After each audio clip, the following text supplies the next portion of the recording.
স্বাগতম সকলকে lima Sonia blog চ্যানেলের পক্ষ থেকে। আশা করি সকলেই খুব ভালো আছো, ভালো তো থাকতে হবেই।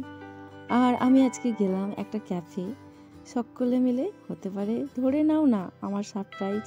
তো ভাবতে পারিনি যে ক্যাফটায় যাব, তো গেলাম। আর ক্যাফেটার কি নাম আশা করি তোমরা দেখতে পেয়েছো শুরুতেই। নামটা হচ্ছে টুইট। আর আমরা ছিলাম 4 জনা, ওদিকে পূর্ণিমাদি, বিউটি, বিশ্বজিৎ, কুন্তলদা, আমি, সরি 5 জনা। আর ক্যাফেটাকে একটু ঘুরিয়ে দেখাচ্ছি, ক্যাফেটা কেমন, ডেকোরেশনটা আমার খুব ভালো লেগেছে। তো একটু ঘুরিয়ে দেখাচ্ছি। ডেকোরেশনটা সত্যিই খুব অসাধারণ হয়েছে। আর এটা নিউ ক্যাফ, এটা বইচির জিটি রোডের পাশেই। তো খুবই আসা, যারা এলাকার মধ্যেই আছে তাদের তো খুবই সহজ আসা যাওয়াতে, তো কাছাকাছি এটা ক্যাফটা। আর এখানে আসাটা সম্ভব হয়েছে সত্যি বিশ্বজিৎ, কুন্তলদা, বিউটির জন্য বিশেষ করে। আর ট্রিটটা ওরাই দিয়েছে, তো সত্যি খাবার দাবার অসাধারণ।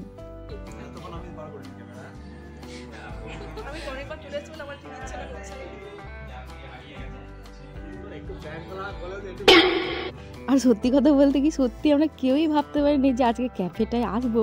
তো অফিস থেকে আমরা হঠাৎই প্ল্যান করে চলে এলাম। তো বছরের এই প্রথম দিনগুলোই তো দারুণ ভালো লাগলো, আর দারুণ একটা সময় কাটলো। তো গরম গরম কফি খাওয়া হলো। তো বেশ আমার প্রথমবার এই ক্যাফে কফিটা বেশ টেস্টি লেগেছে।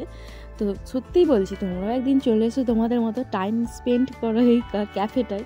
তো খাবার দাবার সত্যিই খুব ভালো, সত্যি। আর এই 2 রকমের মোমো খেলাম, উফ অসাধারণ মোমোর স্বাদটা। আর কি বলো তো, গরিবের তো একটা সমস্যা থেকেই যায়, ফোনের সমস্যা, তাই সমস্তটা ক্যাপচার করা সম্ভব হয়নি, তো তার জন্য খুবই দুঃখিত। তারপর খাওয়া দাওয়ার পর চললো বাড়িতে নিয়ে যাওয়ার অর্ডার কিছু খাবার। তো হালকা ফুলকা সেই ফাঁকে একটু আমরা কেত মারলাম, একটু শ্যুট চললো, এই আর কি। তো সব শেষে এটাই বলবো, তোমরাও তোমাদের প্রিয়জন এবং বন্ধু বান্ধবদের সঙ্গে চলে এসো এই ক্যাফেটায়। ক্যাফটা খুব দূরেও না, এলাকার মানুষ হলে তো চিনবেই। বইচি গ্রামের দিকে যেতে বইচি জিটি রোডের পাশেই ক্যাফেটা। আর খাবারের দাম এমন আকাশ ছোঁয়া ব্যাপার না, তো খুবই সাধ্যের মধ্যে। আর এদিকে অর্ডারটা পেমেন্ট করছে, তো এবার বাড়ি ফেরার উদ্দেশ্যে। আর লিমা সোনিয়া ব্লগ তোমার কেমন লাগে অবশ্যই জানিও। আর যারা চ্যানেলটায় নতুন তো অবশ্যই সাবস্ক্রাইব করে দিও। তো টাটা।